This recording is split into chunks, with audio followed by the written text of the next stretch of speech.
kayamanan at karangalan na kailan may hindi nakamtan ng mga haring nauna sa iyo at hindi kakamtan ng mga susunod pa. Panginoon, salamat. Salamat po dahil kayo ay nagbibigay ng mga dapat at mga kailangan. Salamat sapagkat tumatawag kayo ng mga taong susunod sa inyong kalooban, tulad ni Haring Solomon. At nawa, Panginoon, ngayon kasihan niyo kami ng iyong karunungan, maunawa kung anong kahulugan ng mga ito noon at ngayon din sa aming buhay. Pagpalain niyo po yung mga anak sa inyong bulwagan at nawa ang pangalan niyo mataas, kaliwanagan niyo ang magningning sa aming kapaligiran. Dinadalangin namin kayo ang mangaral at mangusap sa ngalan ng iyong anak na si Jesus. Ask right. Humingi ng tama. At ating isa-isahin, gunitain ang mga naganap sa mahalagang gabi na yon na si Solomon ay nakakita ng pangitain ng Panginoon at siya kinausap at binigyan siya, ask for what you want. 2 Chronicles 1:7. God appeared to Solomon that night in a dream and said, Solomon, ask for anything you want and I will give it to you. It was a blank check, a fully loaded mega debit card. But it was also a trial. What would he ask for? Kung kayo nasa lagay ni Solomon, what would you ask for? Pag may blank check, anong isusulat nyo? Solomon answered, 2 Chronicles 1:8-10, Lord God, you have made me king of Israel. So Solomon was talking about his identity, his role, which could mean privilege or duty. Will it be the divine rights of kings or the divine duties of kings? So sa pagbanggit pa lang niya ng kanyang title, marami na agad na pwedeng pagpilian kung anong hihingin niya. Hihingin ba siya ng karangyaan, karangalan, o hihingi siya ng kakayanan na mamuno? I'm supposed to rule these people. But these are as many. But there are as many as them as the dust. So he will govern. And when he governs, will he get or will he give? Because governors can get from their people or could give to their people. And the people were numerous.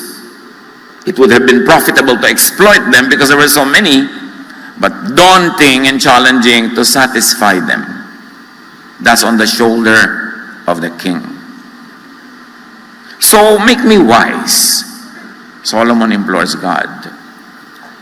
Give me the knowledge I'll need to be the king of this great nation of yours. Lahat ng sinabi dito ni Solomon, napaka-correct. He asked for knowledge, not vanity. He asked for know-how, for skill, so he could govern. And it was very clear to him that the nation was not his. The nation was God's. Sabi niya, tinawag niyo po ako para pangunahan ng mga tao. Hindi ko naman talaga tao, kundi tao niyo. Sakop ko lang kunwari, pero ang totoo ay sakop niyo. Anong hihingin ko kundi karunungan? Para papamunuan sila tulad ng pamumuno ninyo. Kailangan kong maging tulad ninyo. 2 Chronicles 1:11. God replied, Solomon, you could have asked me to make you rich or famous or to let you live a long time. You could have been self-centered. You had the privilege to ask. Or you could have asked for your enemies to be destroyed. You could have asked and opted to be destructive. And instead, you ask for wisdom and knowledge to rule my people. But instead, you want to be creative, to be talented, and to be nourishing. So God eloquently declared Solomon's request. It was not self-serving. And this is what a true leader is. Solomon asked for wisdom and knowledge to be able to rule well. A functional tool to serve, the ability for good servanthood. Solomon asked the wise and able God King for wisdom and ability. In fact, Solomon asked to be like God. The loving, caring, sustaining, nourishing God. Sa ancient Tagalog, meron tayong tawag sa manlilikha, bathala. At yan ang galing yung salitang bahala. Sapagkat pagka binabaybay, we drop the consonants pag hindi kakambal ng vowels. Kaya ang pagbaybay, pagsulat ng bathala ay bahala. At sa bahala, hindi yan yung parang akala natin ay kesera-sera. What will be, kahit ano na lang, no?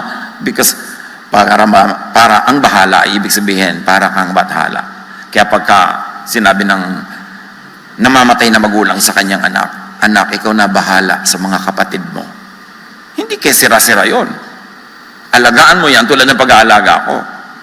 Pag may nagsabi sa yung kuya mo, akong bahala sa inyo, mga kapatid kong bunso, aalagaan ka niya, ipagtatanggol. Pag aalis ka ng bahay, sinasabi mo sa maiiwan, o bining, ikaw na ang bahala sa bahay. Ibig sabihin, pag bumaha, buhatin mo mga ref, ha? At pag may sunog, alam mong gagawin mo, lahat bubuhatin mo. Pag tumulo ang gripo, ikaw ang tubero. Pag may magnanakaw, ikaw ang security guard. Yun ay ibig sabihin ng bahala. Kasi bahala means bathala. Kaya sa ating ancient language, pamahalaan. Ang ganda ng salita natin doon sa Spanish, gobyerno. Kasi yung gobyerno, divine rights of kings yun para sila mga amo. Pero sa pamamahala, the divine duties of kings. At yan ang hinahanap ni Solomon. Sabi niya, gusto ko pong mamathala. Gusto kong mamahala. Hindi ko gustong maggobyerno. Hindi ko gustong maggobernador. Gusto kong maging pamahalaan.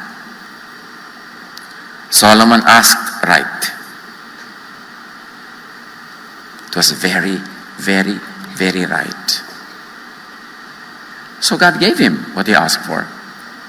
2 Chronicles 1:12. So, sabi ng Diyos, I will make you wise and intelligent.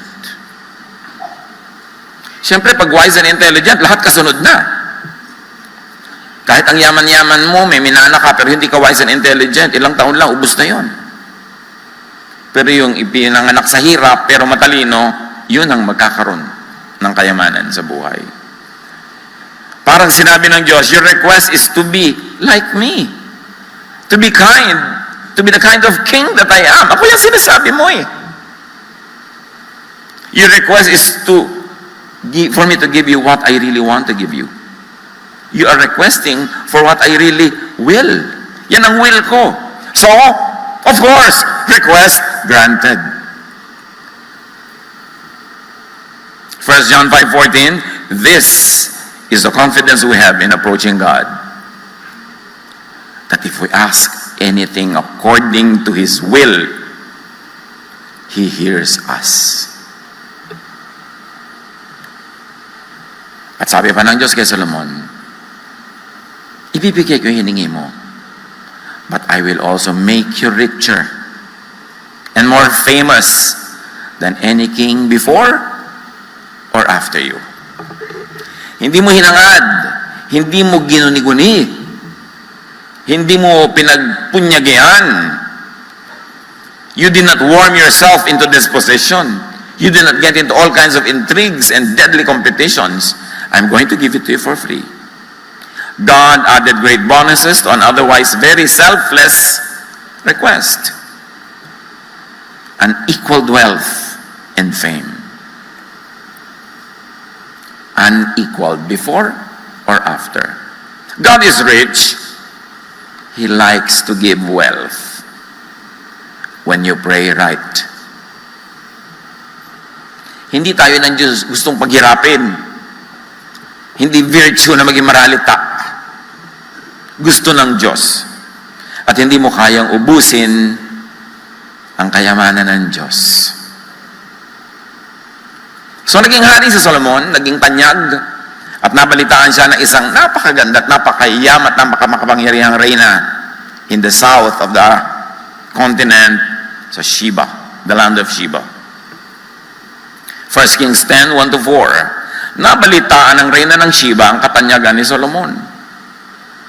Kaya't nagsadya siya upang subukin ito sa pamamagitan ng mahihirap na katanungan. Kings and queens visited or sent ambassadors to hear Solomon's wisdom. Nung kanyang katanyagan, ng mga hari at mga reyna sa iba't ibang bansa ay nagpapadala ng mga sugo to sit in Solomon's court and hear his wisdom and report everything verbatim to the monarch who sent them. Kasi gustong-gusto nilang maistro ang utak ni Solomon. Gustong-gusto nilang makuha ang laman nun dahil punong-puno ng karunungan. Pinagdarayo pa ng reyna ng Sheba na ubod ng layo at dinahal niya ang pagkarami-raming kayamanan si Solomon. Humanga ang reyna sa karunungan ni Solomon at sa palasyong ipinagawa nito. Minsan may mga magaganda ang palasyo pero hindi marunong, so nawawala din yung palasyo. Napansin niya ang pagkain sa harapag na hari.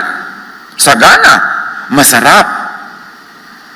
Ang mga tirahan ng kanyang mga opisyal at ang kaayusan ng kanyang mga tauhan. So hindi lang siya ang maayos, pati mga tauhan niya maayos. Napansin din niya ang kanyang kasuotan. At binanggit din niya ni Jesus sa pagpuri niya sa mga bulaklak. Sabi niya, not even Solomon was dressed like this. Ibig sabihin, kahit si Solomon was so well-dressed, yung mga damo sa parang binibihisan ng Diyos ng pagkarangya-rangya din. Pero si Solomon yung sukatan ng ganda ng bihis. At napansin din ng reyna ang mga taga-dulot niya ng inumin. Ang handog na nialay niya sa templo. Napansin din ng reyna ang offerings. Hangang-hanga siya sa offerings na idinudulot sa templo. Hangang-hanga ang reyna sa kanyang nakita. And remember, royal din siya. This approval is peer-reviewed. Hindi ng mga kung sino lang, ng marunong manuri, ng manurong mangilatis, hangang-hanga siya kay Solomon. Kaya't sinabi niya sa hari, totoo nga palang lahat ng narinig ko tungkol sa inyo at ang inyong karunungan. Hindi ko mapaniwalaan ang mga sinasabi nila sa akin tungkol sa inyo. Ngunit ngayong nakita ko na ang lahat, napatunayan kong wala pa pala sa kalahati ang ibinalita sa akin. Sapagkat ang inyong karunungan ay talagang higit kaysa ibinalita nila. Napakapalad ng inyong mga asawa. Noon yun ngayon isa lang.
Napakapalad ng inyong mga asawa. And this is a mark of a great man, maalaga at masustento sa asawa.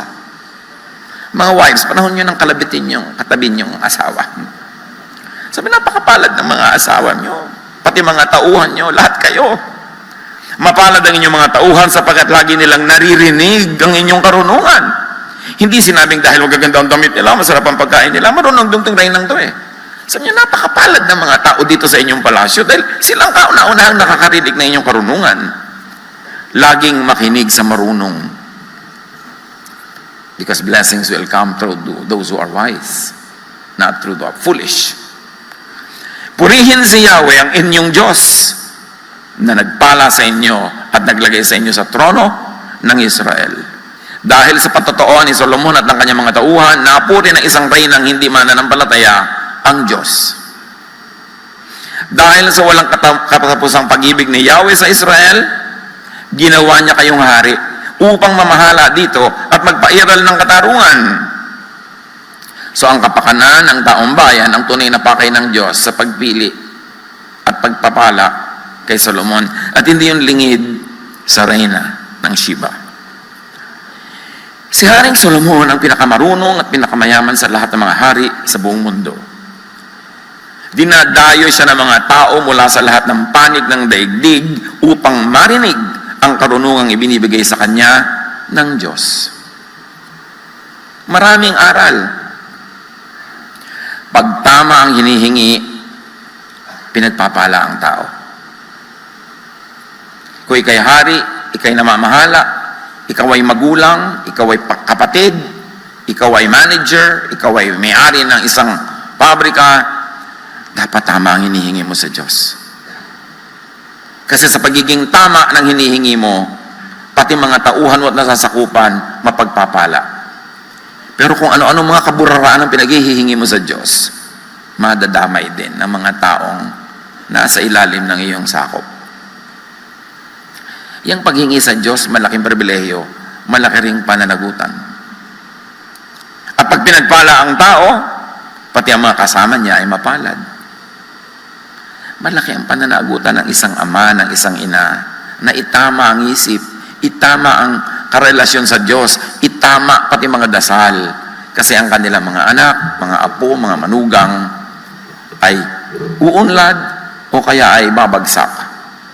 Mahahawa sa mabuti o sa hindi mabuti. Pag nasyahan ng Diyos, ang karunungan na nandun na ay dinaragdagan pa ng kayamanan at katanyagan. Pero dapat karunungan muna. Lalo na ang karunungan sa salita ng Diyos. Karunungan sa mga katuruan ni Jesus. Karunungan sa kabaitan, kabutihan. Hindi mga karunungan sa mga chismis, karunungan sa mga magugulo mga balita, karunungan sa mga nakakasirang mga bagay. Ito'y karunungan sa pagiging makadiyos. At tandaan natin, hindi kuripot ang Diyos. Hindi niya hangad na maghirap ang mga matapat sa Kanya. Proverbs 15:6, the house of the righteous contains great treasure. Huwag kayo na-offend kung may makadiyos, mga lingkod ng Diyos, tapos ang ganda ng bahay, ang daming laman na kayamanan. Sinabi na, the house of the righteous contains great treasure. It is the pleasure of God to give to the righteous many bonuses. Ministry doesn't have to mean poverty. Huwag i-glorify yan. Hindi yan ang kalooban ng Diyos. Kailangan lang siyempre, marunong ka. Katulad ni Solomon, hindi lang siya umaasa sa mga sweldo ng hari. Marami siyang pangangalakal, marami siyang mga ginagawang kapakipakinabang, kaya lalo pa siyang yumaman. Marami siyang diplomatic missions to foreign countries. Marami siyang diplomatic ties with many monarchs and kings. That's why under his leadership, Israel enjoyed a long time of peace. Lahat ng giyera ginawa ng tatay niyang si David. Yun ang napa-assign sa kanya to consolidate the kingdom. But Solomon kept the kingdom that was already consolidated and made it prosperous and famous. The city of learning. And Solomon built the temple. Ang bulwagan ng Panginoon sa Jerusalem. Subalit hindi lang yan ang bulwagan ng Panginoon. Ang puso natin ay bulwagan ng Panginoon. At saan man ang mga anak ng Diyos magtipon-tipon, yun man ay marangyang bulwagan o bodega, yun man ay kubo, yun man ay ilalim ng puno, yun ay bulwagan ng Panginoon.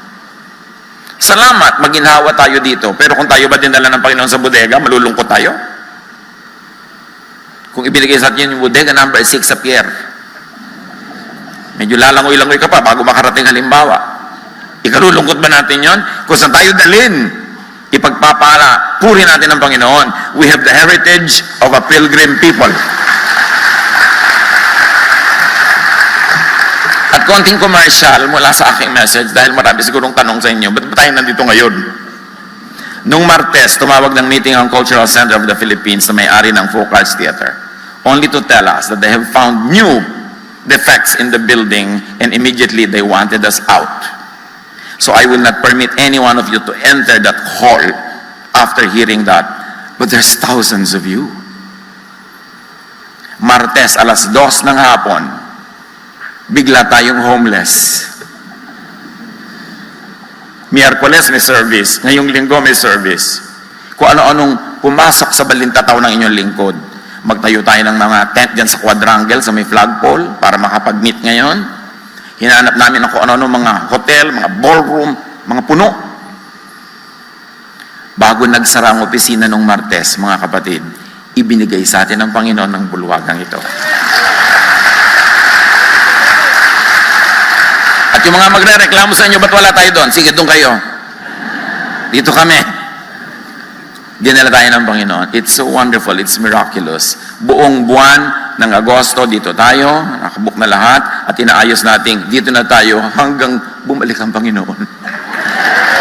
Gusto niyo ba dito? Masyadong bigla-biglaan. Masyadong ora-orada. So, salamat, napakasipag ng ating mga staff, mga workers, mga volunteers. Ngayon po, puspusan tayo, naghahakot palabas ng lahat ng gamit na naipon sa loob ng 14 na taon. At pipilitin natin isiksik sa ating gusali.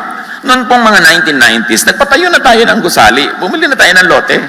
Kaya lang sa pagdadagdag ng Panginoon sa atin, hindi na natin mapagkasya tao. We suddenly outgrew the building in Makati. Kaya tayo nagpalaboy-laboy kung saan-saan, parang Exodus.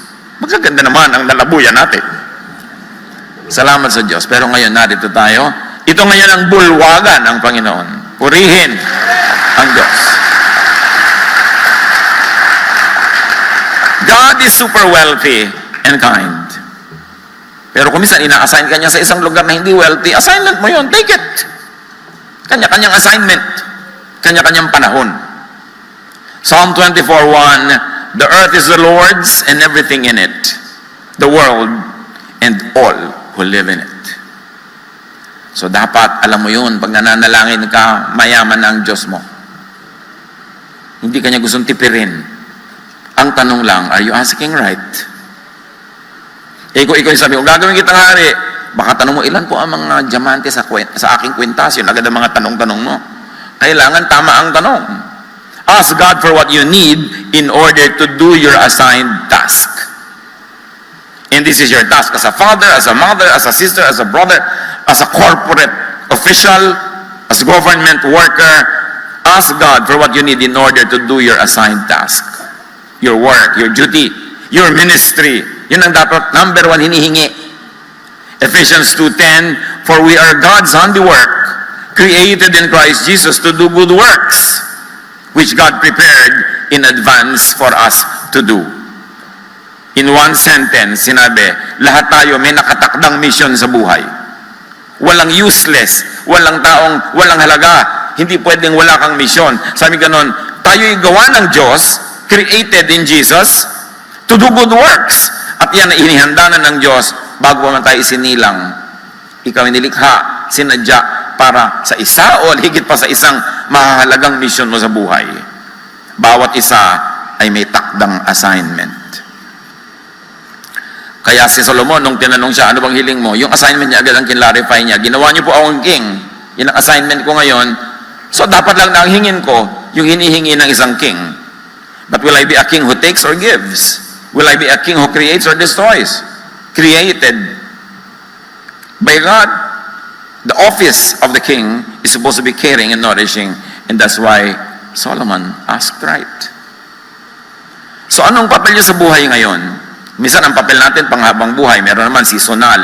Anong papel niyo ngayon? Ang hinihingi niyo dapat sa Panginoon, yung kakayanan na magampanan ng papel na yon ng mabuti.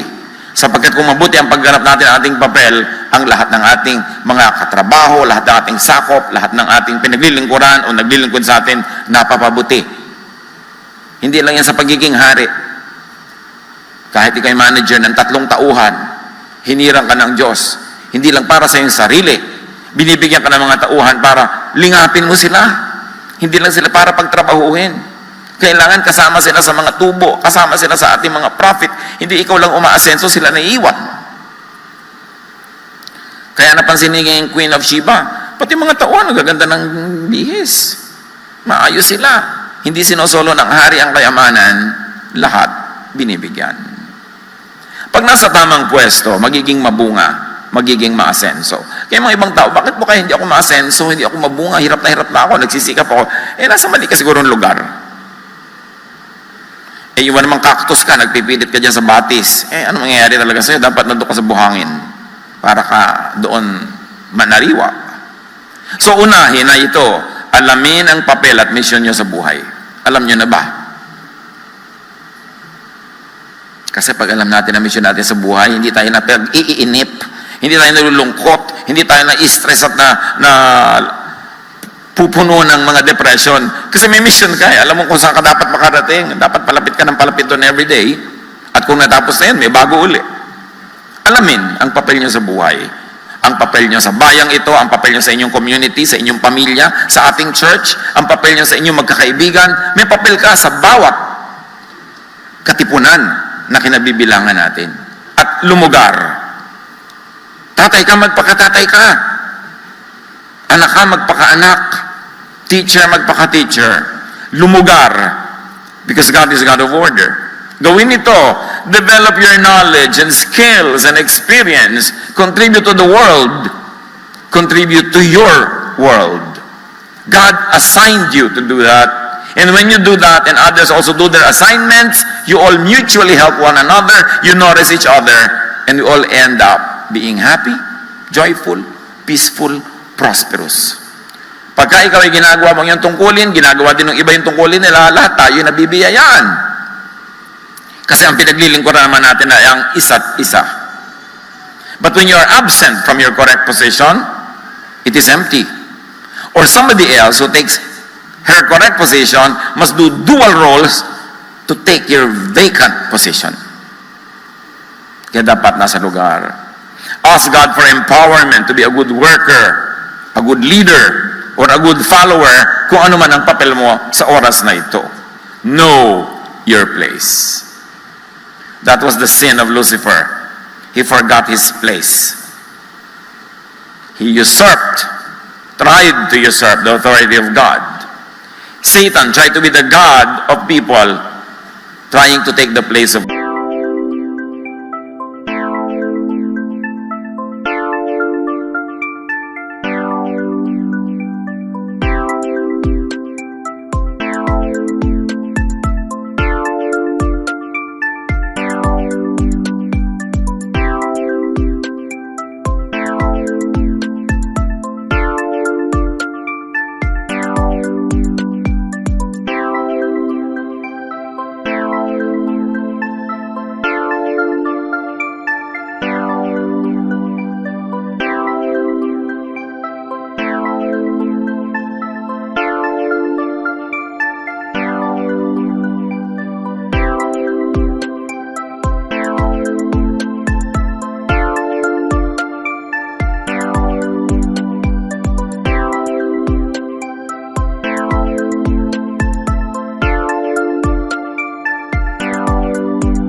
God, isang malaking kasalanan ang pag-alis mo sa iyong tamang lugar at pag-agaw sa isang taong tama ang kanyang kinalulugaran. Ask for empowerment to serve God's people in your assigned place. Pati mga planeta, hindi sila umaalis sa kanilang mga guhit na dadaanan. Merong kaayusan ang lahat. And then ask God for empowerment to be a good person. Good according to your assignment. Halimbawa, hukom ka, tapos merong rules of court, good ka. Pag in-implement mo yon, hindi yung sarili mo lang values. According to your assignment. Pulis ka, meron kang dapat hulihin. Sabi mo, magbait ako, hindi ako manghuhuli. You're not good. Because you should be good according to your assignment. Kaya yung mga asherent natin, may assignment sila na magbigay ng kaayusan dito, they should be good according to that assignment. Hindi ayon sa kanilang personal lamang na kagustuhan. By the way, another commercial, may mga policies po ang PICC, hindi day-by-day policies. Policies po nila at tayo namin nakikisilong lang dito. Kaya susundin natin, binigyan yata kayo sa inyo mga handouts ng policy. Marami yon, pero ang pinakamahalaga, at ngayon na ipinakiusap nating kanilang magbulag-bulagan sila dahil first day natin dito at hindi handa yung iba. No shorts, no chinelas, nakita ang kuko. Parang kakagatin nila yung kuko nyo pag nakita nila. So, kailangan close shoes at saka walang sando na panglabasa. Baka yung sando nyo nasa loob, hindi yung bawal. Okay, yun lang mga, saka yan nila po ng mga bata na naglisaw-lisaw kung saan-saan. Marami silang equipment at madalas may mga kasabay tayong international events. Madalas may mga government personages, ang security nila had to be very tight for the other people who occupy the other rooms. So huwag kayong magdaramdam pag tayo pinagigpitan. Kaya nakatayo pa ito't maayos hanggang ngayon, dahil may policies sila. Kaya sumunod po tayo. Huwag nating pepersonalin. Ngayon naman ay hindi nyo alam kasi, pero sa susunod ay sikapin nyo na masunod to para hindi nila tayo mapintasan. Tayo pa naman mga anak ng Diyos. Kailangan tayo makitang maayos. Ang nakaraan. So, kailangan ayusin natin ang ating paglugar. Yung uunahin nating hihingin sa Diyos, yung dapat. Hindi kung ano-anong pampagulo ang inaatupag sa buhay. Yung ang liit-liit na nga ng kita, kukuha pa ng napakaraming hulugan na hindi naman kailangan. Ang dami-dami pinagkakagastosan na hindi naman kailangan. Gumugulo tuloy ang buhay. Huwag kayong humingi ng pampagulo. Ang hingin natin yung pampaayos. At karunungan ang umaayos sa mga bagay na yan. Matthew 6:33, sabi ng Panginoong Jesus, "But seek first His kingdom and His righteousness." In other words, seek first His work. That is the kingdom. And the righteousness, as defined in the New Testament, is always goodness to people. Huwag kayong magkakamali ka nung ibig sabihin ng righteousness na 100% kabanalan, mga kung ano. No. Righteousness in the New Testament means goodness to people. Kaya si Jesus, nung sinabi niya, "Halik kayo, gagantin pa lang kayo ng Diyos, kayo mga righteous." Ano daw ba yun? Kasi, gutom ako, pinakain niyo ako. Nagiginaw ako, binihisan niyo ako. May sakit ako, inalagaan niyo ako. Righteousness means goodness to people. That is what Jesus is all about. So sabi ng Panginoon, "Seek first His kingdom and His righteousness, and all these things will be given to you as well." Ano yung things na yun? Yung idinagdag kay Solomon. Kasi ang hiningi ni Solomon, righteousness, to be good, to be a good leader. So dinagdagan din siya ng kayamanan at katanyagan na hindi naman niya hiningi. Pero kita niyo, binigay din naman, hindi madamot ang Diyos. Unahin lang natin kung anong dapat. Through your works of service, seek and expand God's kingdom. Lahat tayo may assignment. May naka-assign na pupunta sa Africa, mayroong pupunta sa ibang bansa, mayroon ang assignment nyo, kapitbahay nyo pala, katabi nyo, asawa nyo. May assignment tayo lahat. Seek and expand that kingdom. Make God king by worshiping Him. Not only in programs like this, but in your lifestyle. Make God king by teaching about Him all the time, not only with your words, but very importantly with your deeds. And make God king by leading people to Him. By being the first to follow God. Through your works and service, know God's righteousness in, through, and by Jesusness. Because God clearly revealed His righteousness in and through Jesus. Promote God's kingdom to give people salvation, rest, and happiness. Sa mga katuruan ni Jesus, maraming kahulugan ng salvation. Hindi lang salvation from eternal damnation. Salvation also from stress, salvation from depression, salvation from too much pressure from people, salvation from too much tiredness, salvation from anything that takes away your peace and your joy. Gawa yan ni Jesus. At pag ginagawa natin yan, mga kapatid, we place ourselves in God's pleasure, in God's favor, in the path of God's blessings. Pag ang tao nasa tamang pwesto, nasa path of blessing siya. Do not bother. Do not worry about and do not struggle for things you don't need. Do not struggle for things you want. Huwag ubusin ang lakas, ang buhay sa paghahabol ng mga bagay na pampagulo lang. Ang unahin natin ang kaharian ng Diyos, ang paghahari ng Diyos sa ating buhay, at bahala siyang magdagdag kung anong gusto niya idagdag. James 4:3, when you ask, you do not receive because you ask with wrong motives, because you ask wrongly to spend it on your passions. Ask for things that you will spend in your ministry, in your service, in your being a good servant wherever you're assigned, and God will be pleased, and according to God's pleasure, siyang bahalang magpasya kung anong gusto niyang idagdag. Ask with the right motive to spend it on your ministry, on your mission, on your assigned role as a parent, as a brother, as a sister. Unahin natin yun. Kung paano magiging mabuting lingkod ng Diyos sa pangangalaga ng ating kapwa. At ang Diyos ay hindi manhid, hindi bulag, at hindi bingi. Alam din niya kahit yung hindi natin sinasabing gusto natin. Matthew 6:33, ngunit higit sa lahat ay bigyang halaga ninyo kaharian ng Diyos. Ang ministry nyo sa kaharian ng Diyos. At ang pamumuhay ng ayon sa kanyang kalooban at ibibigay niya sa inyo ang lahat. Ang lahat-lahat ng mga bagay na ito. So, ask right.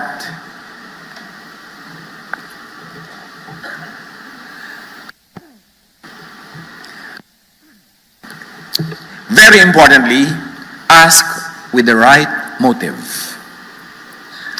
Now, asking is not only verbal. Asking could be practical by body language, by work, by lifestyle.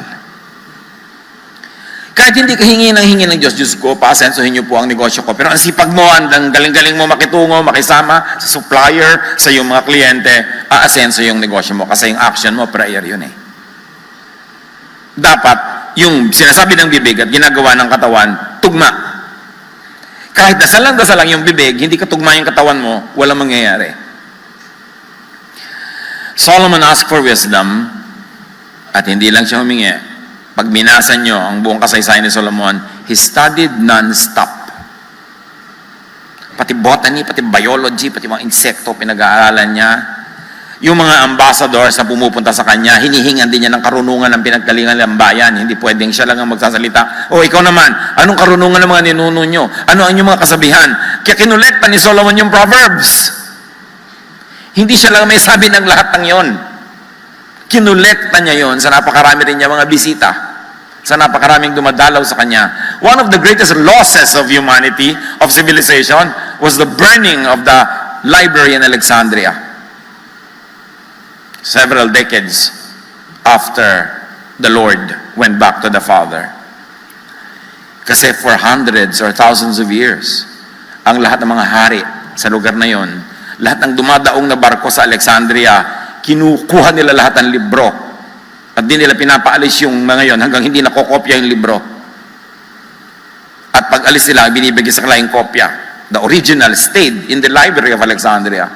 Can you imagine all the knowledge of the world in the many ancient times burned? Sayang. Karunungan, mahalaga yan. Dapat lagi tayong handa, willing na mag-aral, lalo kung meron kayong pananagutan, lalo kung meron tayong posisyon, meron tayong mga sakop. Dapat laki ng laki ang utak mo. Kasi kung gano'n lang kalaki ang utak mo, doon mo lang madadala yung mga sakop. Doon mo lang madadala ang mga sumusunod sa iyo. Eh kung sawan-sawa na kayo, kaiikot sa isang metro kwadrado, dahil hanggang doon lang ang alam mo, edi siyempre, kawawa naman yung nakikinig sa iyo. Kailangan runong ng runong para maraming naituturo. Lalo mga magulang, kahit walang formal education, aral ng aral, hanap ng karunungan. Kasi kayo ang hahanapan ng payo ng inyong mga anak, ng inyong mga apo. Kailangan marunong. Iba ang advantage ng mga anak na mga magulang marunong. Na ilalayo sila sa maraming kapahamakan, nadadala sila sa maraming mga kabutihan sa buhay. Ano ang lesson from Solomon? Ask right. Don't just ask. Mapalad ang mga bayang palaaral ng mga hari. Kawawa naman yung mga bayan, ang mga pinuno nila, mangmang. Yung kamangmangan nasa practical, kasi marami naman, hindi naman sila formally educated, pero magagaling din. Ha? Yan ay kinikilala natin. Pero yung kahit sa formal, kahit sa practical, mangmang, kawawa naman ang pangungunahan ng mga ganon. Biyayaan ng ating mga sakop, mga naka-assign sa atin ng mga alaga, sa pamamagitan ng patuloy na pag-aaral, lalo kung kayo nangangaral, kung kayo nagtuturo, saan ka paghuhugot ng mga ituturo? Kung hindi mo pinapalaki ang iyong kaalaman. It's important na patuloy tayo sa self-improvement. Ano ang hinihingi niyo sa Diyos? Conscious ba tayo kung anong pinaghihingi natin o kung ano lang maisipan? Ano talaga yung major things that you ask of God? Tama ba ang hinihingi natin? Tama ba ang paghingi? Kasi alam natin, when we ask according to God's will, He hears us. He says yes. And He's just too eager to give. So ask right. Panginoon, salamat po na pwede kaming humingi sa inyo.